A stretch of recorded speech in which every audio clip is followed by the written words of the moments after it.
ఈ 10 ఏళ్లలో కేంద్ర ప్రభుత్వం ద్వారా 10 లక్షల కోట్ల నిధులు కేటాయించింది కేంద్ర తెలంగాణ రాష్ట్రానికి. 10 ఏళ్లలో 10 లక్షల కోట్ల రూపాయల నిధులు మనం సంక్షేమ పథకాలు గాని అభివృద్ధి నిధులు గాని రుణాల రూపకంగా మనకి కేటాయించిన విషయం వాస్తవం. ఆధారాలతో సహా అనేక ప్రాంతాల్లో అనేక సందర్భాల్లో మేము స్పష్టం చేయడం జరిగింది. అవి చెప్పినాకనే కేసీఆర్ అనుమూసుకుని సప్లై కొన్నాడు. ఆ ఉరుడు బంద్ చేసినప్పుడు కేసీఆర్ ట్యాక్స్ డివల్యూషన్ వివిధ కేంద్ర పథకాల అమలు కోసం ఈ 10 ఏళ్లలో 6,75,000 కోట్ల రూపాయలు ఖర్చు చేస్తాం.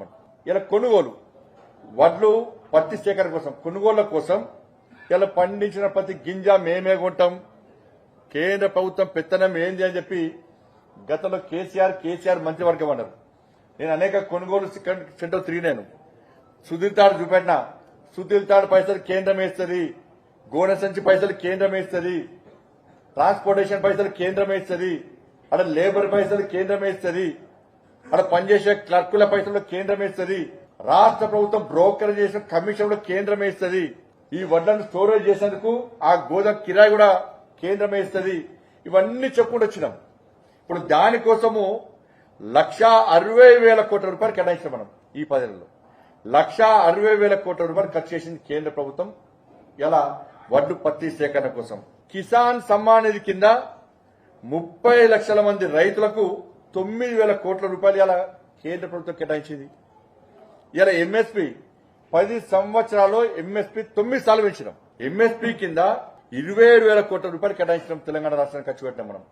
ఉపాధి హామీ ద్వారా 29,000 కోట్ల రూపాయలు గల ఉపాధి హామీ కోసం తెలంగాణ రాష్ట్రానికి ఖర్చు పెట్టాం. జన్ధన్ ఖాతా 1,13,00,000 మందికి జన్ధన్ ఖాతా ద్వారా 3,600 కోట్ల రూపాయలు వాళ్ళ అకౌంట్ లో జమ చేసినాం మనం. ఇలా గరీబ్ కళ్యాణ్ అన్న యోజన కింద రైస్ వాటి కోసం 1,91,00,000 మందికి ఇలా బియ్యం పంపిణీ చేస్తాం.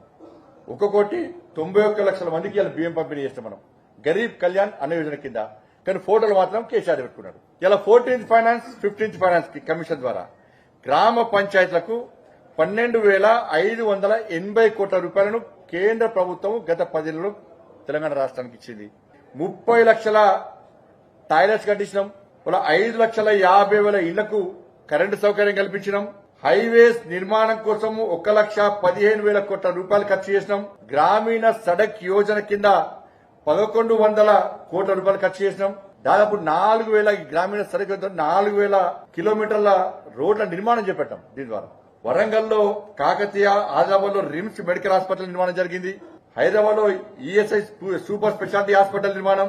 30 లక్షల ఇళ్లకు జలజీవన్ మిషన్ కింద నల్ల కనెక్షన్ ఇవ్వడం జరిగింది. పీఎం స్వనిధి కింద 23,000 కోట్ల రూపాయల లబ్ది ఇవాళ పీఎం స్వనిధి కింద ఇవ్వడం జరిగింది. ఆయుష్మాన్ భారత్ స్కీమ్ కింద 80 లక్షల మందికి పైగా లబ్ది ఇవ్వడం జరిగింది. 11,80,000 మందికి ఇవాళ గ్యాస్ కనెక్షన్ ఇవ్వడం జరిగింది ఈ ఏడాది మార్చిలో. దాంతోపాటు మొన్న ఎన్నికల కంటే ముందు కూడా ప్రధానమంత్రి గారు ఈ రాష్ట్రంలో పర్యటించినప్పుడు అనేక అభివృద్ది కార్యక్రమాలు ప్రారంభించడం జరిగింది.